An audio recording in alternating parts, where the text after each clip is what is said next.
Katanya Pak Ustadz, katanya kalau ke mall katanya pakai earphone ya. Nggak mau dengar musik Pak Ustadz. Kenapa nggak boleh Pak Ustadz? Kan musik itu indah Pak Ustadz. Kalau saya Quran lebih indah. Ya. Gue sekak, dia sekaknya sekak ster.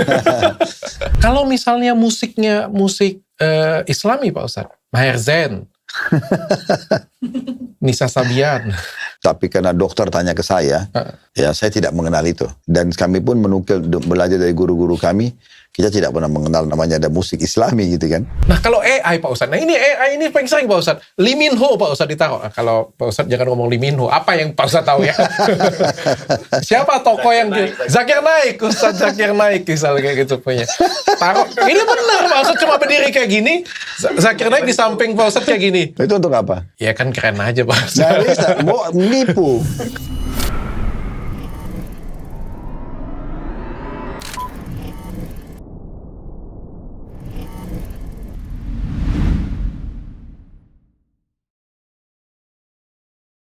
Assalamualaikum warahmatullahi wabarakatuh. Waalaikumsalam warahmatullahi wabarakatuh. Pak Ustadz, hari ini saya pengen bahas dosa yang manis. Dosa yang enak Pak Ustadz. Dosa yang enak tuh kayak gimana yang saya ngomongnya Pak Ustadz ya. Misalnya nih, saya pengen bahas lebih lengkap Pak Ustadz ya. Misalnya minum alkohol. Tapi saya janji saya nggak akan sampai mabuk. Namanya juga untuk menghangatin badan. Toh alkohol kalau kita cek di internet, ada juga kok manfaatnya untuk tubuh. Sirkulasi, peredaran darah, dan lain sebagainya. Minum wine, seperti itu. Apalagi ini cuacanya dingin, di negara dingin juga, kayak gitu punya. Saya minum nggak sampai mabuk kok. Cuma menghangatkan badan. Di jurnal juga bisa dilihat, bisa untuk menyehatkan badan. Yang kedua Pak Ustadz, nonton film bokep. Tapi cuma supaya untuk belajar aja kok. Supaya saya bisa mempraktekkan dengan istri atau apa, ya belajar aja seperti itu. Dan banyak dosa-dosa lain, tapi janji nggak ganggu, janji nggak mengganggu orang atau merusak orang kayak gitu punya, tapi bermanfaat untuk saya Pak Ustadz. Oke, alhamdulillah wassalatu wassalamu ala rasulillah. Umumnya dosa itu enak dok.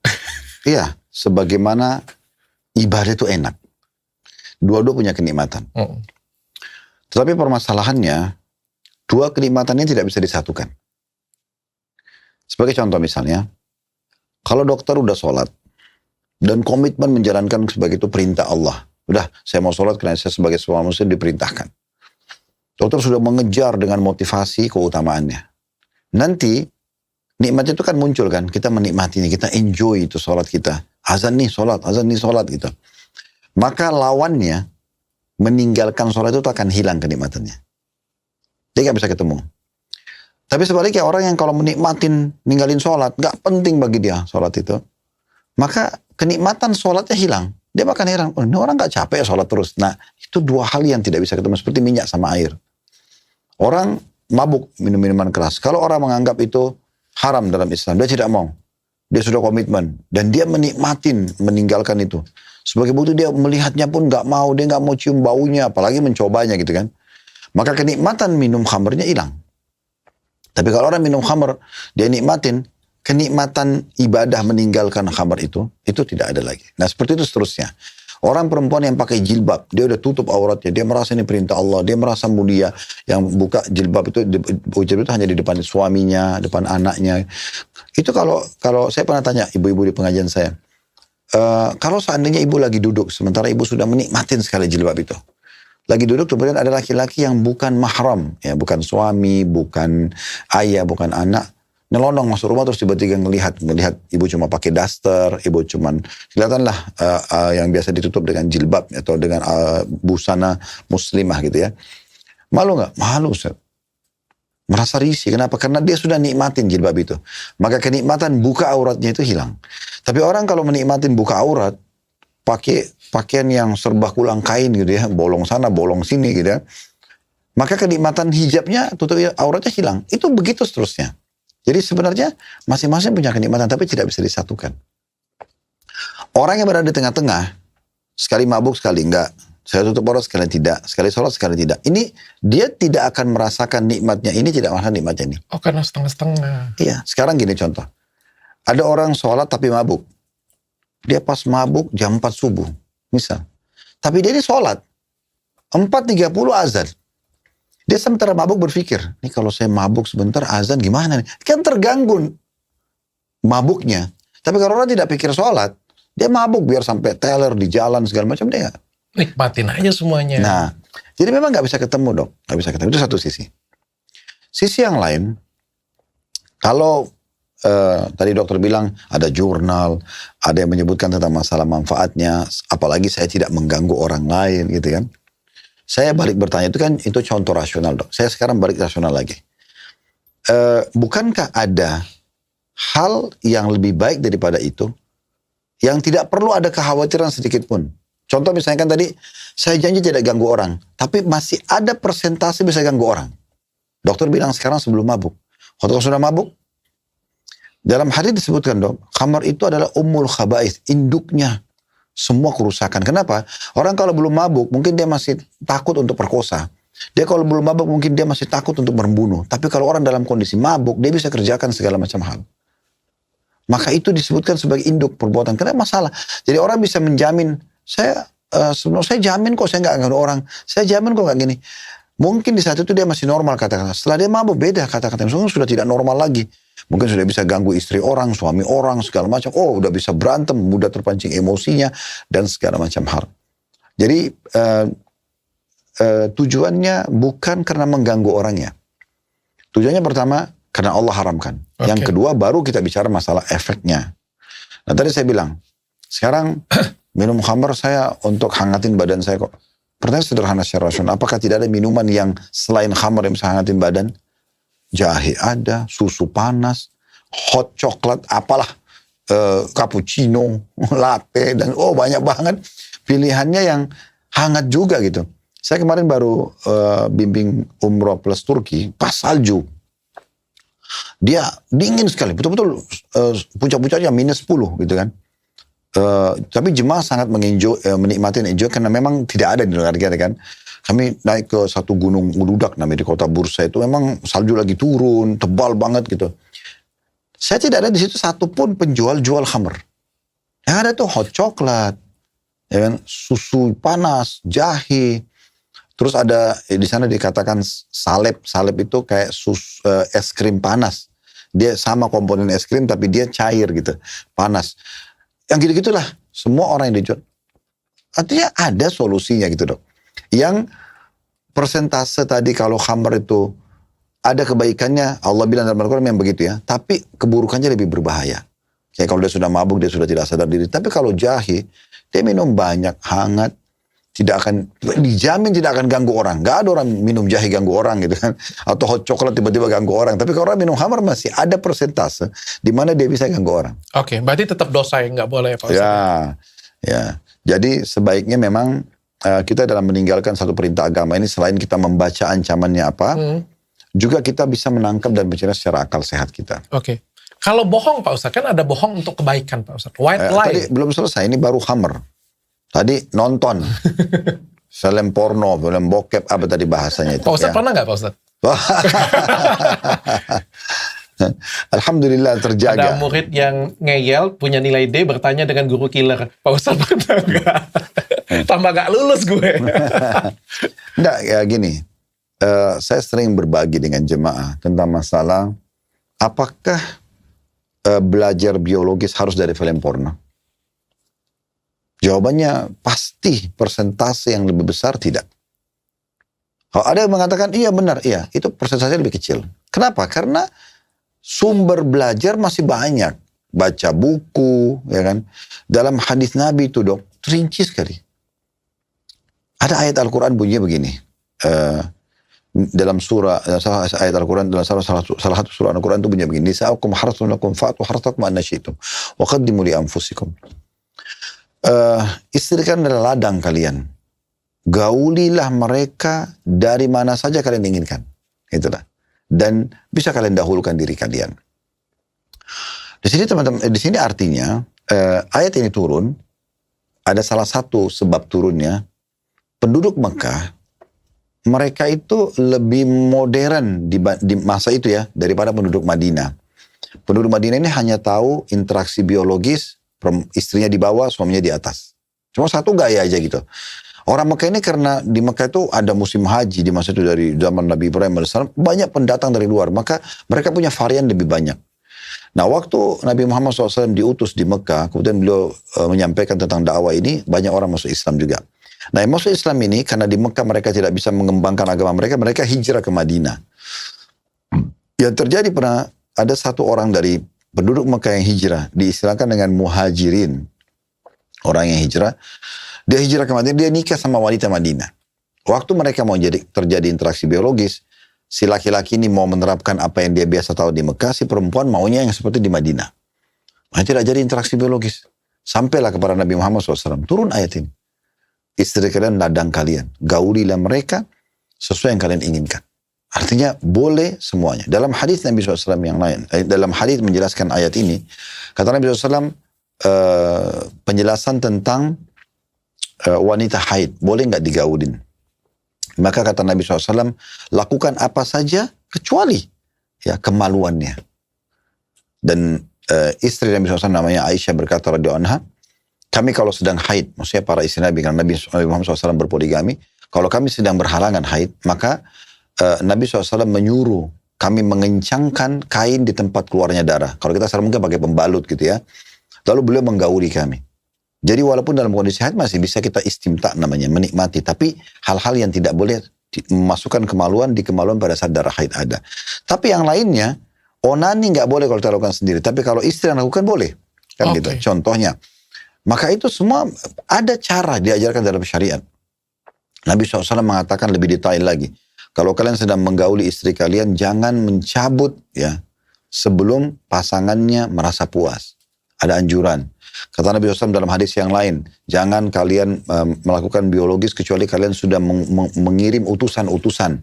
Kata para sahabat, ya Rasulullah, apa utusan itu? Kata Nabi SAW, menciumnya. Tutur kata yang santun dan segala macam. Itu semua ada. Jadi foreplay itu ada dalam Islam. Diajarin. Jadi bukan dalam buku-buku dijelasin.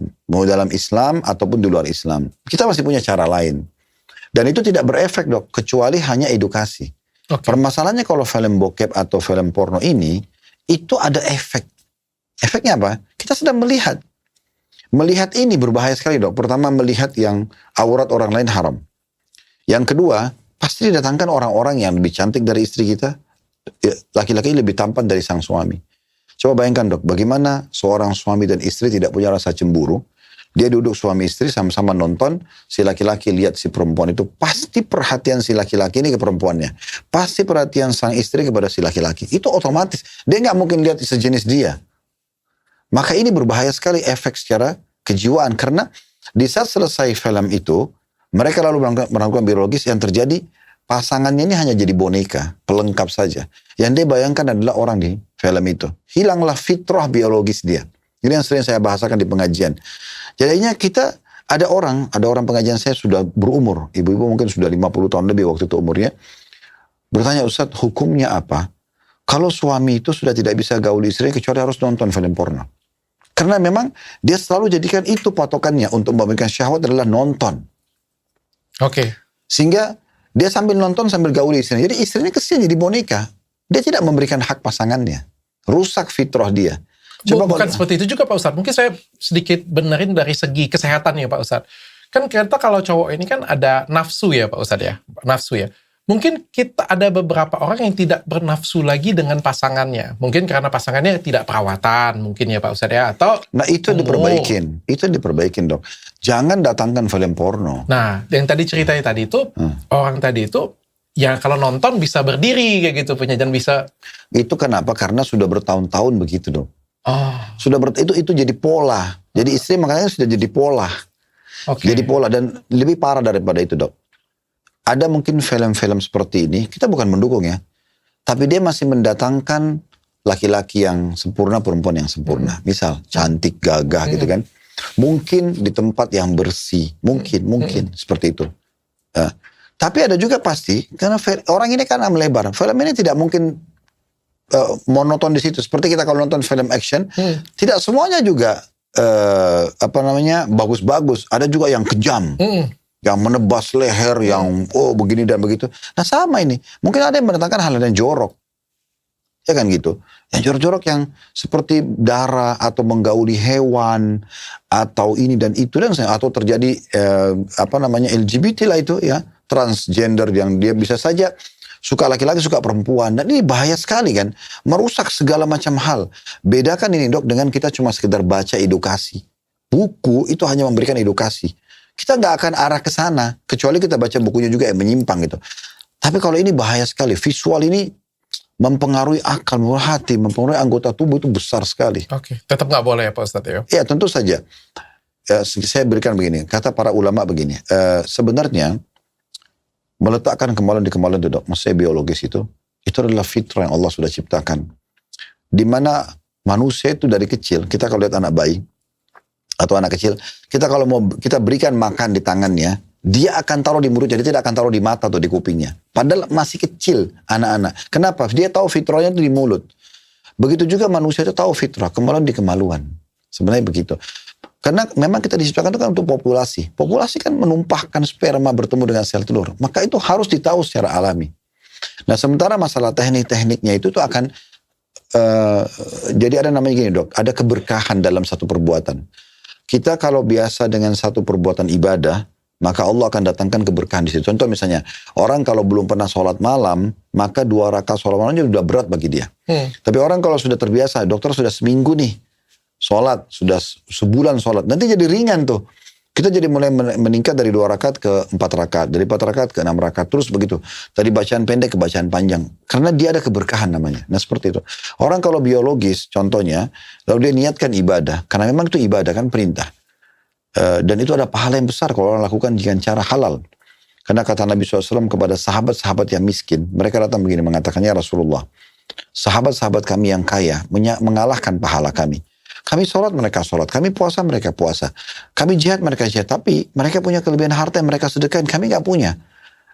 Lalu kata Nabi SAW, Allah memberikan kalian banyak peluang pahala. Di antaranya, di kemaluan karena ada sedekah, ada pahala besar. Saya biologis kalian, sahabat-sahabat miskin bertanya, ya Rasulullah, kami gauli istri kami dapat kepuasan.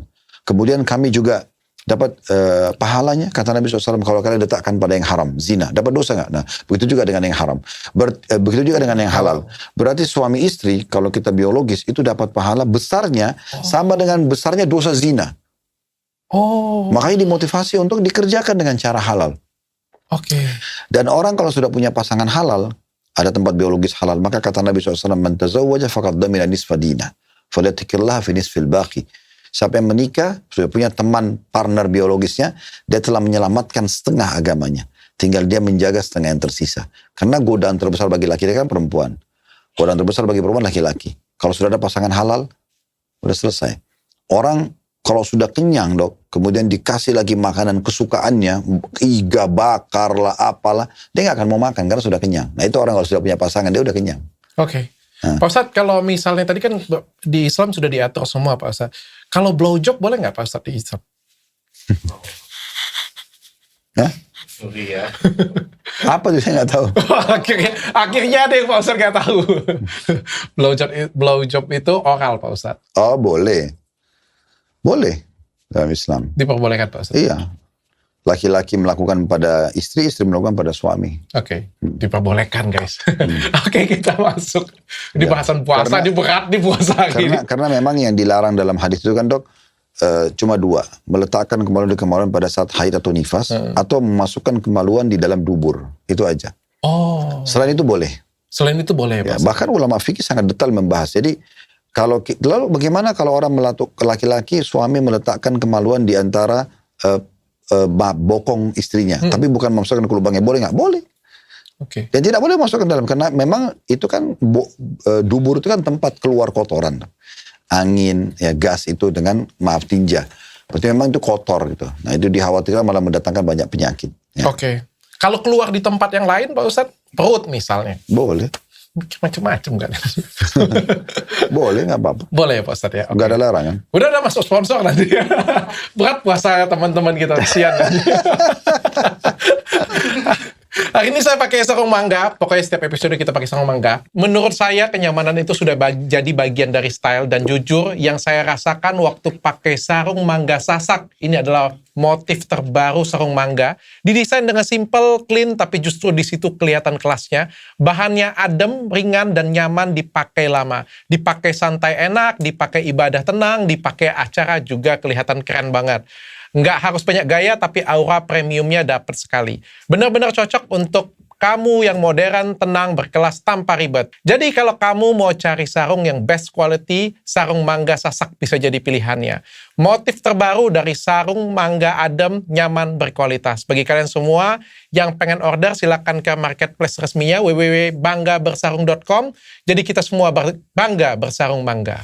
Dan kalau bagi kalian semuanya yang pengen jualan emas, ini kan pas lagi momen lebaran ya. Bagi kalian semua yang pengen jualan emas, kalian silakan jual emas ke pusatemas.id. Di sini ada tempat jual emas yang ada alatnya. Jadi kalian jangan khawatir ditipu, dibohongin. Ngecek nih, wah kayaknya bukan 18 karat nih, 15 karat.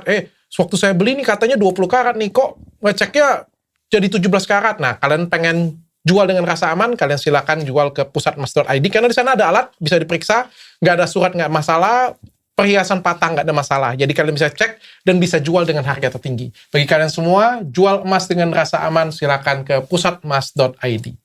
Pak Ustadz, hari ini kita siap mendengar tentang Nabi Daud. Nabi Daud ini yang ngalahkan Goliat ya? Oh benar ya, Pak Ustadz, benar Pak Ustadz ya. Silakan Pak Ustadz.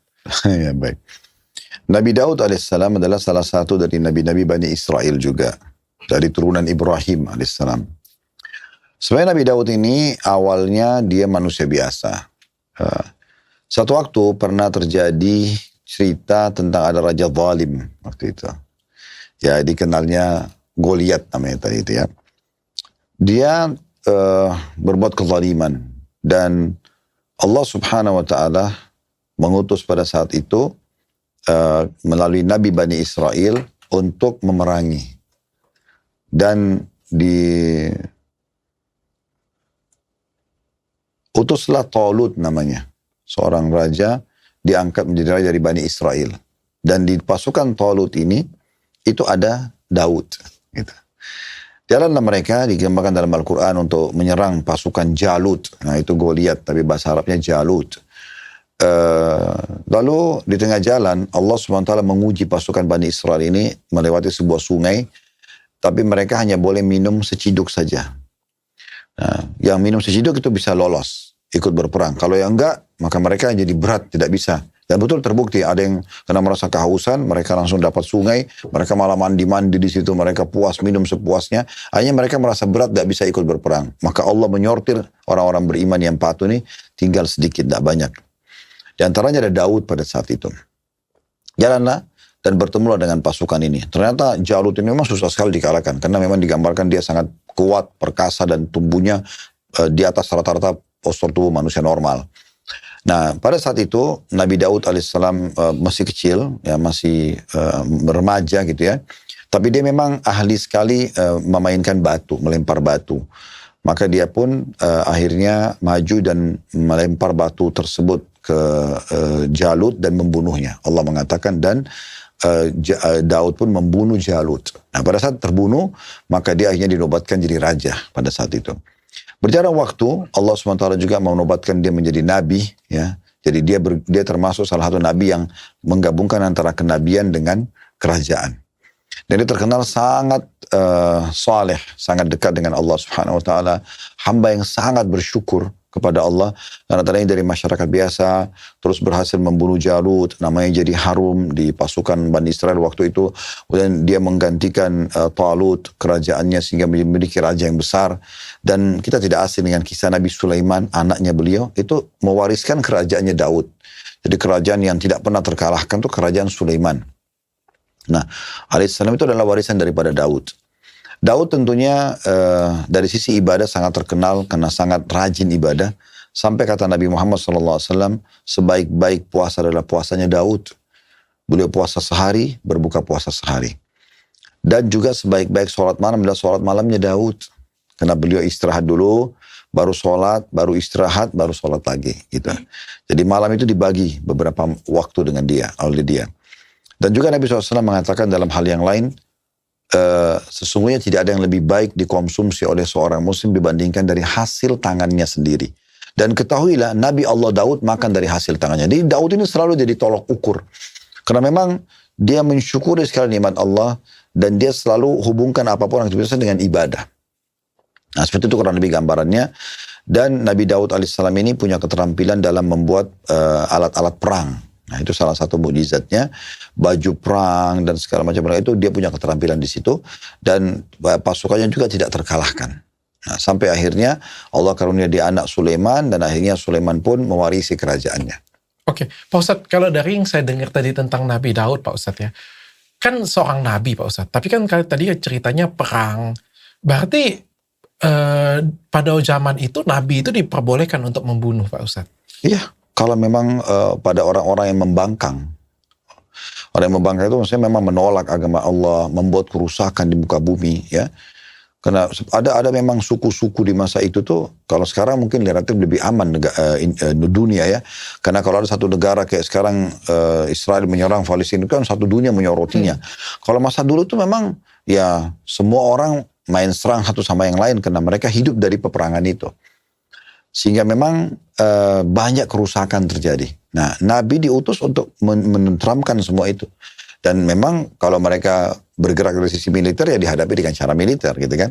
Kenapa mereka tidak bisa dinasihatin orang-orang seperti ini harus dengan militer juga. Nah, begitu. Pak Ustadz, saya dengar dari tim saya, katanya Pak Ustadz katanya kalau ke mall katanya pakai earphone ya, earset ya. Nggak mau dengar musik Pak Ustadz. Kenapa nggak boleh Pak Ustadz? Kan musik itu indah Pak Ustadz. Oke. Kalau saya Quran lebih indah. Ya. Gue sekak, dia sekaknya sekak ster. Ya karena susah sekali dipertemukan antara tilawah Al-Quran yang indah. Dan sekarang itu sudah ada banyak di YouTube eksperimen tentang Al-Quran. Jadi berapa banyak orang di barat yang tidak kenal Islam, beberapa anak muda muslim sengaja bawa headset lalu dengarin di kupingnya. Dia dengarin beberapa detik aja. Setelah itu ditanya, apa yang kamu rasakan setelah dengar ini? Mereka mengungkapkan hal-hal yang di luar daripada tanggapan atau harapan daripada orang yang mendengarkan sebenarnya. Mereka bilang, kok ada ketenangan? Ini apa? Ini lagu apa? Dan mereka bingung gitu. Kok saya merasa kayak ada di alam yang berbeda? Saya merasa kok hati saya lebih tentram. Karena begitu memang pesan dari Al-Quran. Al-Quran itu bisa menenteramkan jiwa karena mengingat Allah. Tilawah gitu ya. Atau ayat-ayat Al-Quran itu dilantunkan. Nah seperti itu kurang lebih. Ada ayat Al-Quran dok yang menjelaskan wa minan nasi man yashtari lahwal hadits liyudilla an sabilillah. Dan di antara manusia ada orang yang memperjualkan perkataan-perkataan untuk menyesatkan manusia, permainan perkataan yang menyesatkan manusia dari jalan Allah. Ada satu sahabat Nabi namanya Abdullah bin Mas'ud. Beliau bersumpah mengatakan demi Allah itu adalah musik.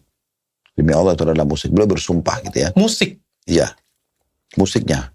Nah, kalau lantunan lagu tuh atau lantunan suara indah, syair, sajak itu masih ada hukum bahasan sendiri ya.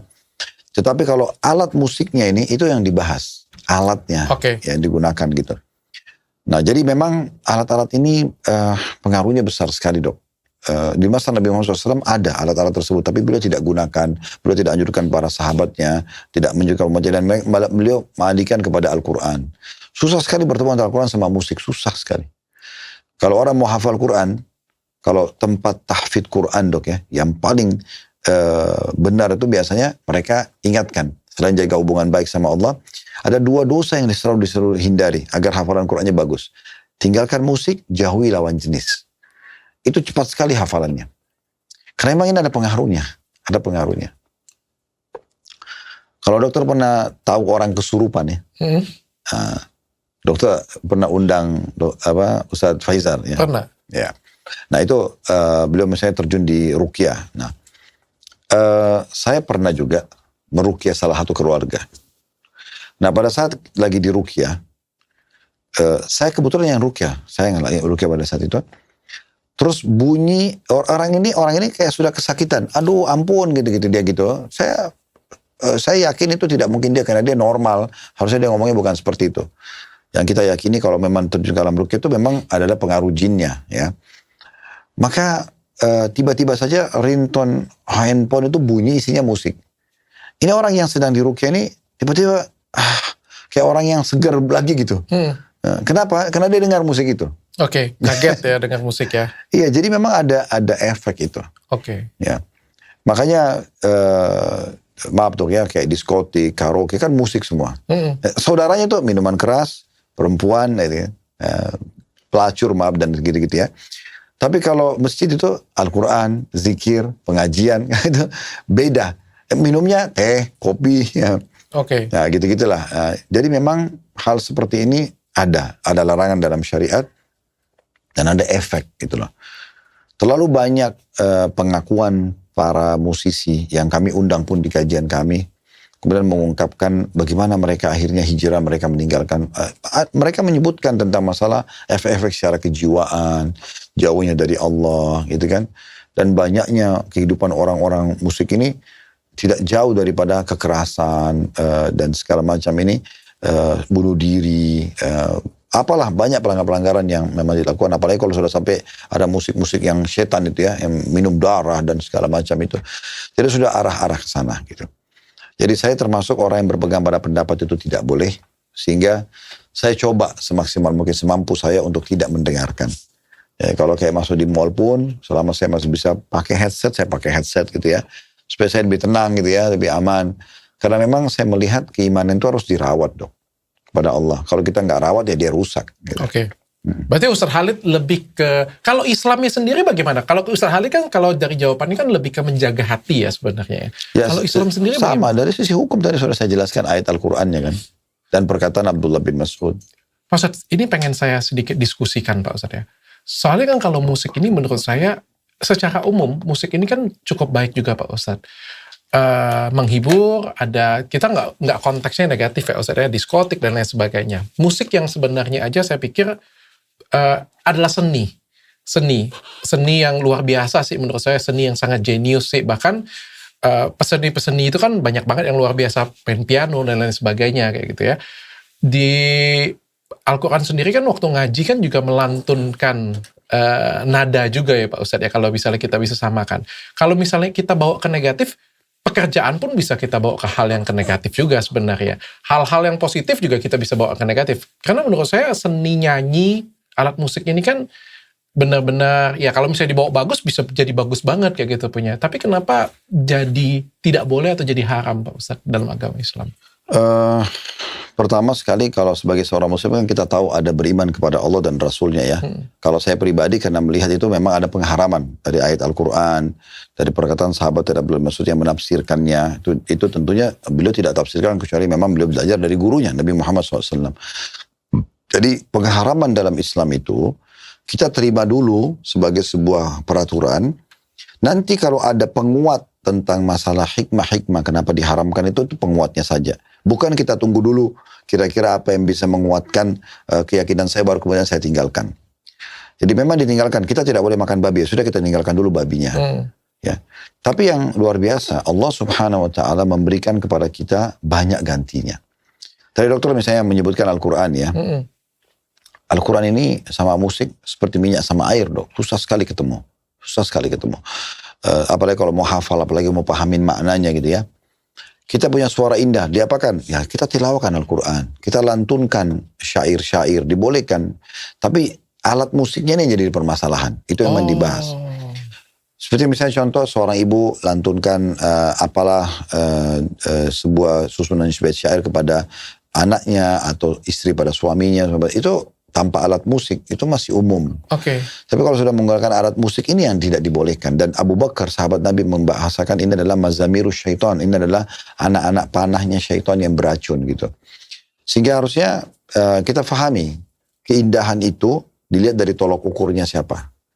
Kalau dokter memang masih sebatas di alam musik saja, sementara dokter belum masuk ke alam Al-Quran, maka kita akan berbahasa seperti tadi. Menurut saya begini, kan indah, itu seni, itu begini, dan bisa diarahkan kepada yang baik, contohnya. Tapi ini mirip dengan bahasan khamr tadi. Khamr ini, dok, minuman keras, dia kan dokter bilang, waktu episode sebelumnya kan tapi saya tidak ganggu orang kok, saya janji. Nah, ini kan bahasa sebelum kita mabuk gitu kan. Nah, sebelum kita dengar musik, kita mengatakan, tapi dia bagus kok, dia gini-gini. Tapi kita kalau sudah menjiwai musik itu dong, kita akan coba lebih dalam masuk ke musik-musik secara umum.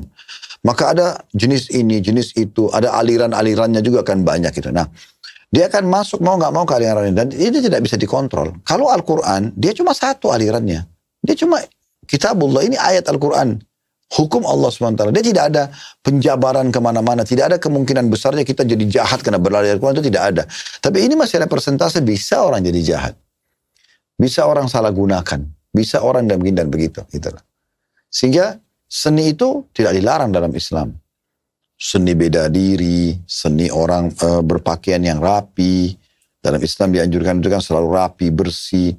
Seni mungkin orang dalam berpolitik untuk mendapatkan jabatan yang baik, yang tinggi. Tapi itu kan seni semua dok ya. Seni itu bukan cuma sebatas alat musik itu. Sangat sempit kalau kita bahas itu.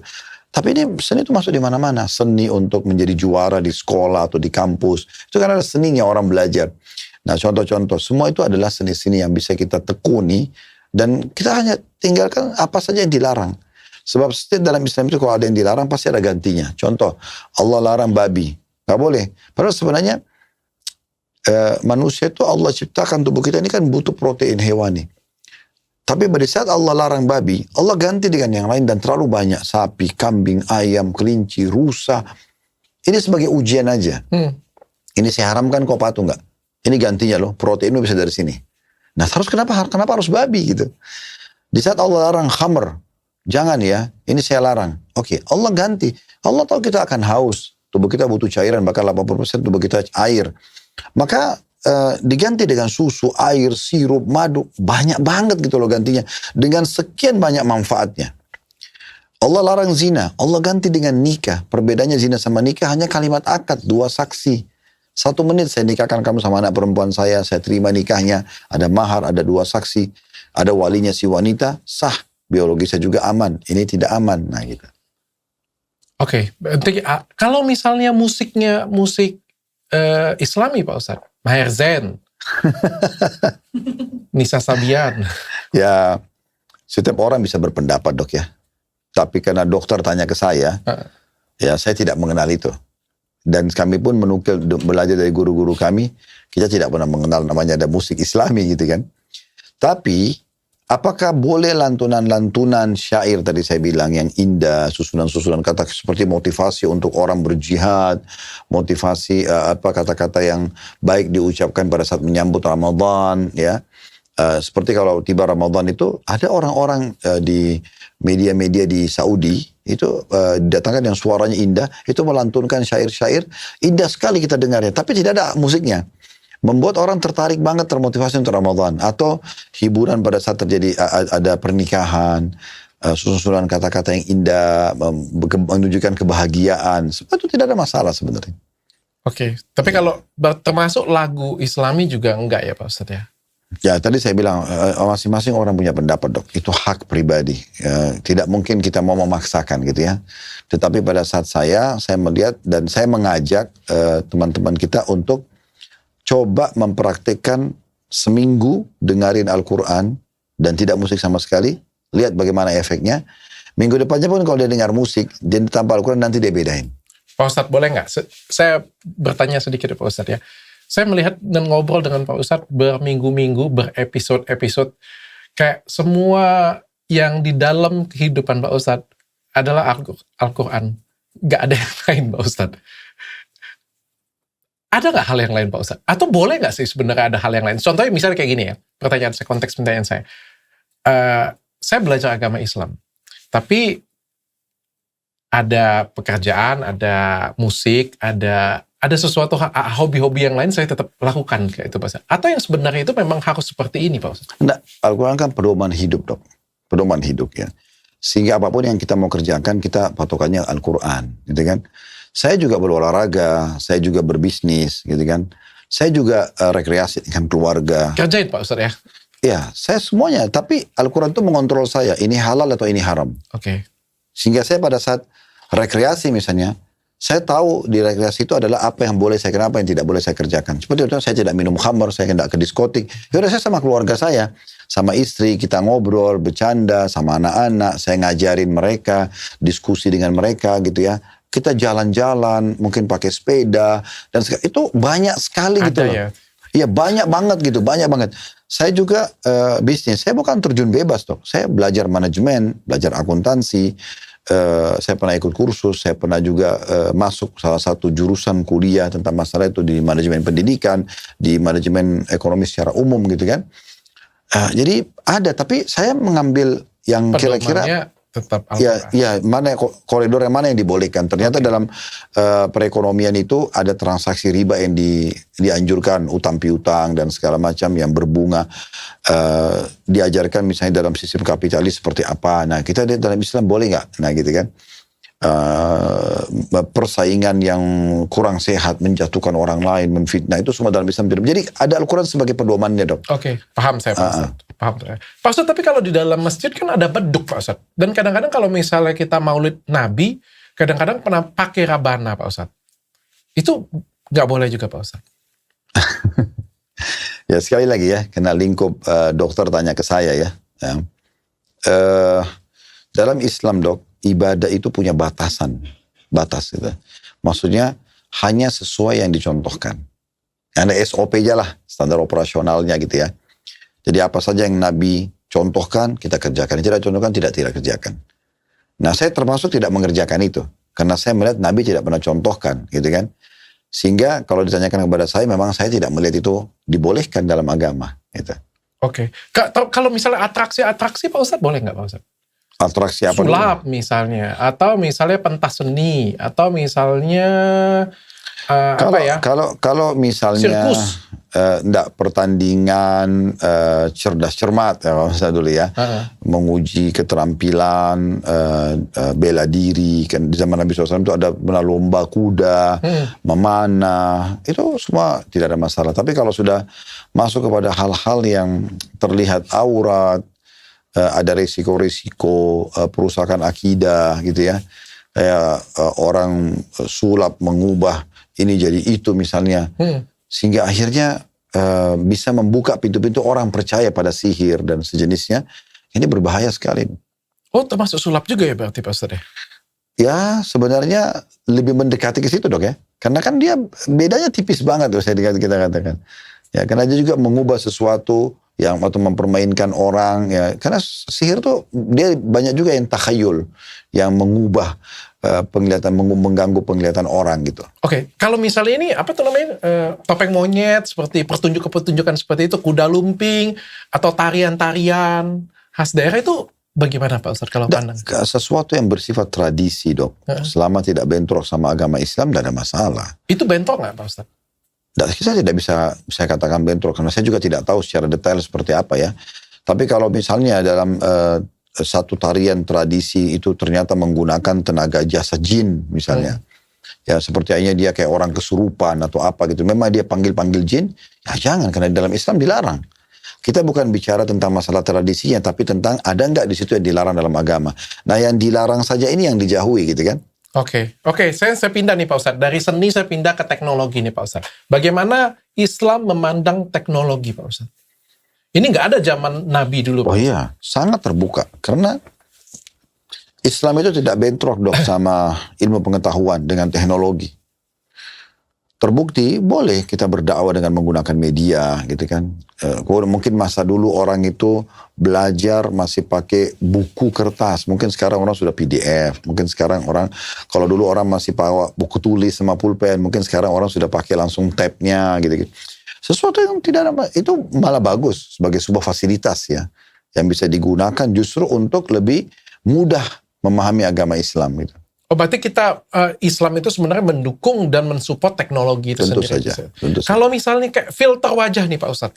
Filter wajah itu boleh nggak dalam Islam Pak Ustadz? Seperti apa nih dok filter wajah nih dok? Pak Ustadz dia pernah bikin story sendiri nggak sih? Jadi kalau misalnya kita masuk nih ada aplikasi biasa bikin story nih Pak Ustadz ya. Ada tuh filter tuh pencet, wah wajah lebih mulus nih satu. Atau yang kedua nih, filter ada topinya nih muncul, ada kumisnya. Atau yang lucu-lucu nih, biasanya kayak gitu. Ada yang mukanya jadi mirip orang lain, atau mukanya jadi kayak monyet, atau apa, jadi pipi jadi gede, kayak gitu. Untuk apa ini? Untuk apa ubah mukanya jadi monyet? Mau ngomong susah ngomong dengan orang tua, salah nanti. Tapi bener Pak Ustadz, itu laku Pak Ustadz filter. Jadi kayak tadi dia dibuat gurau, ya enjoy. Boleh nggak Pak Ustadz? Mungkin kita bicara gini dok, kalau itu sebatas hiburan, buat dia gitu. Misalnya dia lihat ini ada satu aplikasi, dia kebetulan kepalanya botak nih. Nah kebetulan di aplikasi itu dia bisa melihat dirinya bagaimana kalau dia punya rambut, contoh. Kemudian dipakailah sama dia aplikasi tersebut, hanya kebutuhan pribadi ya. Maksudnya dia hanya mau tahu, oh kalau saya punya rambut ternyata muka saya begini ya. Contoh, bukan untuk manipulasi ya. Kalau dia manipulasi itu yang diambil sama dia fotonya, kemudian dipajang di profil seakan-akan memang dia gondrong atau dia rambutnya lebat, padahal sebenarnya dia botak, itu nggak boleh karena menipu. Oh. Ada menipunya kan? Wah Pak, kalau kayak gitu semua orang yang semua orang yang posting di Instagram dan di TikTok nipu semua Pak Ustadz. Nggak ada yang, mereka yang pasti nunjuknya yang bagus-bagusnya aja kan? Oh enggak, belum tentu. Kalau cuma sekedar misalnya penerangannya kurang, diterangin sama dia. Iya. Tapi kalau tadi kayak dokter bilang dia ubah jadi monyet atau misalnya dia jadi wajah orang lain. Misalnya dokter Richard, saya tampil tapi saya pakai wajah dokter Richard ke saya. Kan ini aneh gitu. Kenapa dia nggak percaya diri tampil dia saja gitu? Boleh atau haram hukumnya Pak Ustadz? Oh, ambil wajah orang gimana? Nggak boleh dong. Sekarang belum tentu kan dipakai positif. Kalau dia pakai menipu, kalau cuma untuk hiburan Pak Ustadz? nggak bisa. Hiburan juga belum tentu orang mau kan? Nah kalau AI Pak Ustadz, nah ini AI ini paling sering Pak Ustadz. Lee Min Ho Pak Ustadz ditaruh. Nah, kalau Pak Ustadz jangan ngomong Lee Min Ho. Apa yang Pak Ustadz tahu ya? Siapa tokoh yang Zakir Naik, Ustadz Zakir Naik misalnya kayak gitu punya. Taruh. Ini benar Pak Ustadz cuma berdiri kayak gini. Zakir Naik di samping Pak Ustadz kayak gini. Itu bisa di AI Pak Ustadz. Itu untuk apa? Ya kan keren aja Pak Ustadz. Nggak bisa, mau menipu. Seakan-akan ketemu orangnya tapi tidak kan? Iya. Dan tipu untuk apa? Gunakan AI itu untuk kebaikan, untuk edukasi, pendidikan, banyak manfaatnya. Kenapa? ChatGPT boleh Pak Ustadz? ChatGPT. Oke, untuk itu dirincikan lagi. Untuk apa? Kalau kita mau cari informasi yang positif, kita minta analisa perusahaan kita. Ya, kami juga bisa pakai di kantor itu. Jadi, boleh ya Pak Ustadz? Ya, karena dia tolong analisa tentang data ini misalnya. Dia kasih gambarannya. Kita tanya informasi tentang saya butuh informasi tentang keutamaan ini dalam Islam pun misalnya keluarkan itu. Itu nggak ada masalah. Karena itu tergantung orang memakai untuk apa gitu. Oke. Berarti kalau AI tujuannya, kalau cuma untuk foto dengan Dr. Zakir Naik, cuma untuk happy-happy aja, hiburan. Oke, saya tanya kembali. Kalau nggak foto sama Dr. Naik, kenapa? Nggak ada apa-apa kan sebenarnya. Sebenarnya FOMO. Iya. Teman-teman posting. Iya, untuk apa? Nah, kebanggaan sebentar gitu. Padahal sebenarnya dia menipu dirinya sendiri. Iya. Sekarang kalau ditanya gini, kapan kamu foto? Dia hanya bohong lagi tuh. Oh, saya ketemu minggu lalu. Oh, kamu pernah makan sama-sama? Oh, iya. Nambah dosanya. Nah, jadi macam-macam. Iya. Karena itu memang fiktif kan, tidak ada. Iya. Tapi dia terpaksa. Bohong itu dong. Punya saudara bohong yang lain. Jarang sekali satu kebohongan itu cuma sendiri dia. Iya sih, benar. Pasti akan ada bohong lagi, dan susah. Setiap ditanya akan masalah. Dan kalau dia anggap itu sebuah prestasi, teman-teman bilang, oh kamu hebat ya, ketemu sama si ini dan itu ya. Dia akan buat lagi penipuan yang lain. Lahir lagi. Dan ini, kenapa ini teknologi dipakai itu sayang banget. Kenapa nggak yang lain gitu loh. Gunakan itu buat ilmu. Oke. Kalau robot AI, Pak Ustadz. Ini baru kita ngomong robot AI nih, belum fungsinya untuk yang lain. Boleh nggak Pak Ustadz? Sebenarnya dalam Islam itu patung kan nggak boleh dok ya.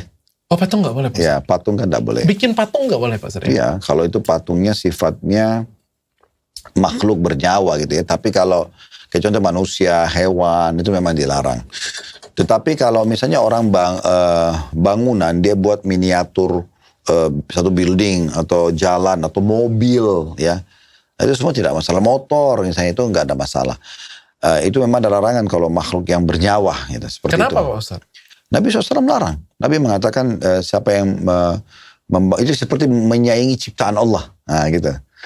Jadi Nabi SAW melarang masalah itu. Bahkan dikatakan orang yang membuat satu patung ya, atau yang serupa dengan itu tuh, dia nanti akan disuruh memberikan ruh pada hari kiamat dan dia tidak mampu lalu Allah berikan ruh, kemudian akan menyiksanya di neraka.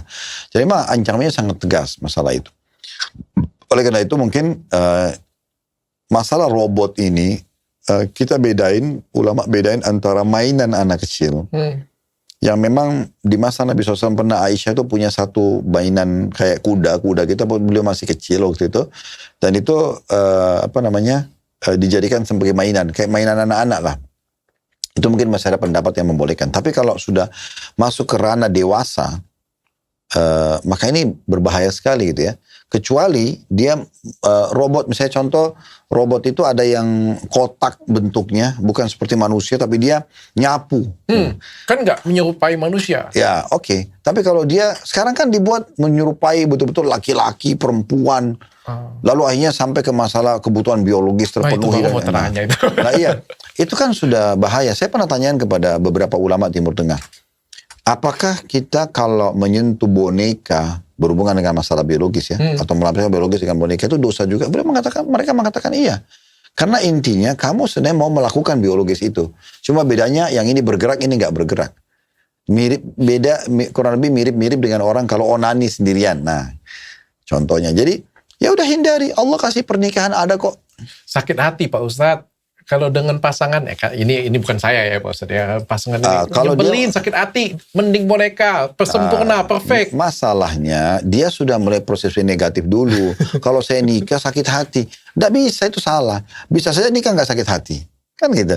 Tergantung dia pilih pasangannya. Kalau pasangan selingkuh terus Pak Ustadz, enak ini boneka nggak selingkuh. Nikahnya memang sama memang tukang selingkuh jadi susah gitu. Iya, betul. Kenapa Islam mengajarkan untuk begini, pesan Nabi SAW kepada laki-laki. Tungkahul mar'a li arba'ah. Wanita dinikahi karena 4 perkara, kata Nabi. Li maliha, karena kekayaannya. Ada laki-laki nikahi perempuan karena dia ini wanita kaya. Wali hasabiha, karena keturunannya. Wali jamaliha, karena kecantikannya. Wali diniha, karena agamanya. Jadi 4 hal ini menjadi tolak ukur laki-laki nikahi. Bisa karena kekayaannya, bisa karena keturunannya, bisa karena kecantikannya, bisa karena agamanya. Lalu Nabi bilang dari 4 ini, fadhfar bidatin din taribat yadak. Pilih yang beragama, hidupmu akan bahagia. Artinya memang yang dari awal tahu itu haram interaksi dengan lawan jenis, haram terbuka aurat, itu yang jadi pasangan. Supaya selamat dari perselingkuhan. Kalau dasarnya ini memang yang kita temanin sebagai pasangan kita selalu sudah punya 7, 8, 10 pacar sebelum kita, terus kita berharap setelah nikah dia setia. Gimana kesetiaannya bisa dipertahankan sementara sebelumnya aja dia sudah gonta-ganti pasang gitu. Jadi susah gitu. Oke. Pak Ustadz, kalau misalnya animasi Pak Ustadz, itu kan juga bagian dari teknologi. Bukan manusia, dibuat-buat, menyerupai manusia Pak Ustadz. Masalah menyerupai itu. Tidak boleh Pak Ustadz. Iya. Berarti kartun juga nggak boleh Pak Ustadz?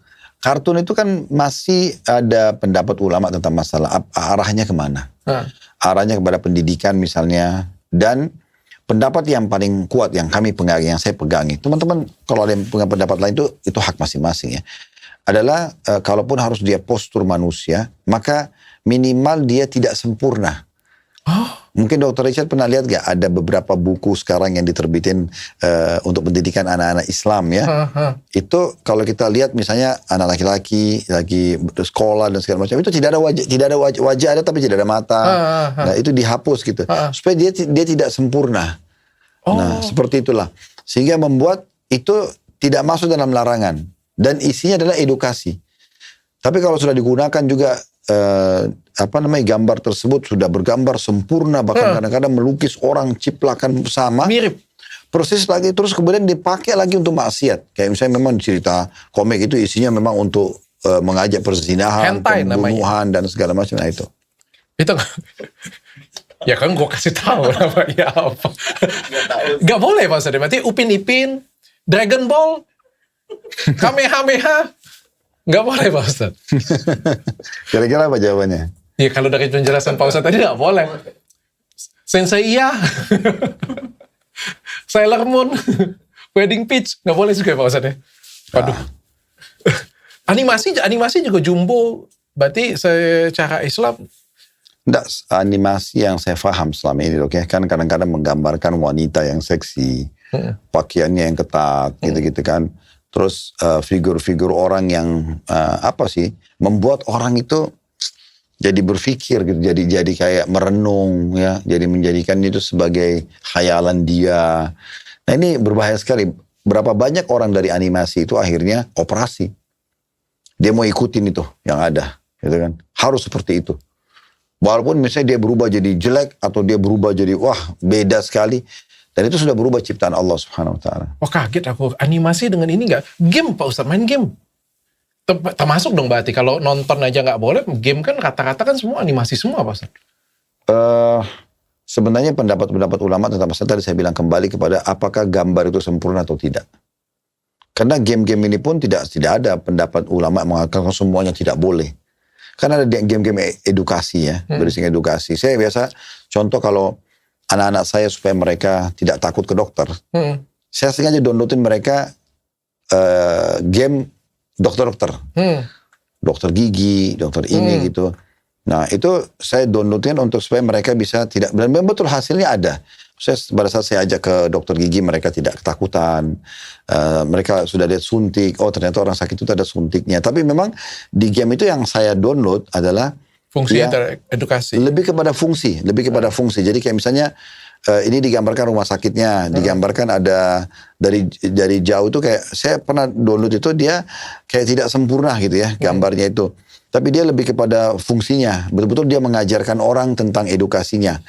Orang ke rumah sakit itu melalui reception, terus kemudian dia ke ini terus berobat. Kalau dokter gigi itu di sini, dokter THT itu di sini dan seterusnya. Oke. Kalau itu diperbolehkan saya misalnya. Tapi kan kalau tadi kayak Dragon Ball itu animasi atau kartun tidak diperbolehkan, berarti main gamenya juga nggak boleh kan? Kalau Winning Eleven Pak Ustadz, Winning Eleven, tau gak Pak Ustadz Winning Eleven? Enggak, saya nggak tahu. Main bola kaki Pak Ustadz, PES.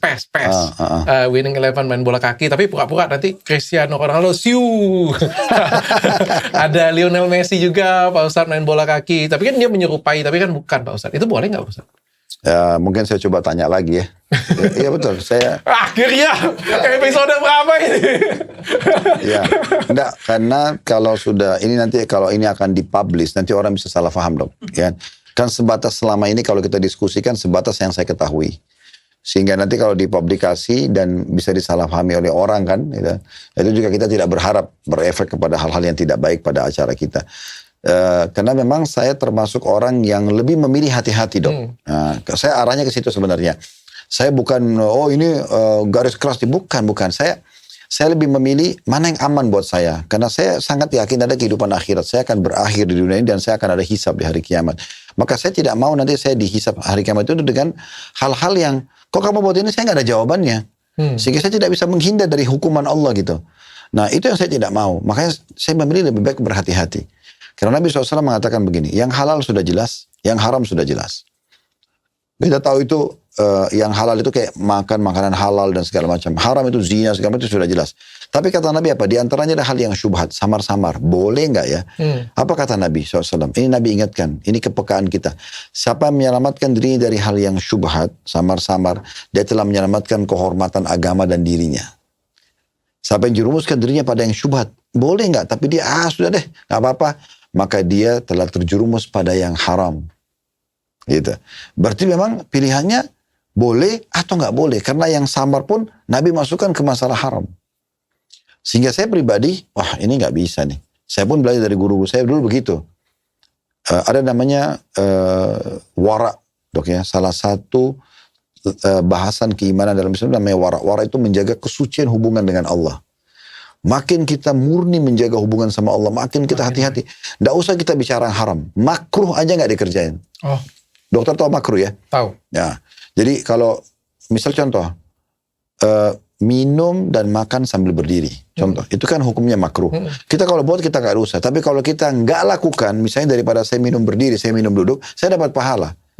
Nah, yang makruh pun sudah tidak dikerjakan. Itu karena betul-betul menjaga kesucian hubungan sama Allah. Kita nggak bicara lagi tentang perintah wajib.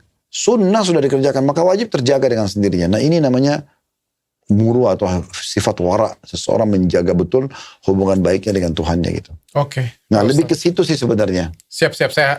Saya luar biasa banget Pak Ustadz, ilmunya Pak Ustadz. Terakhir ini mungkin Pak Ustadz, bertato Pak Ustadz. Nggak boleh ya pasti haram ya Pak Ustadz ya.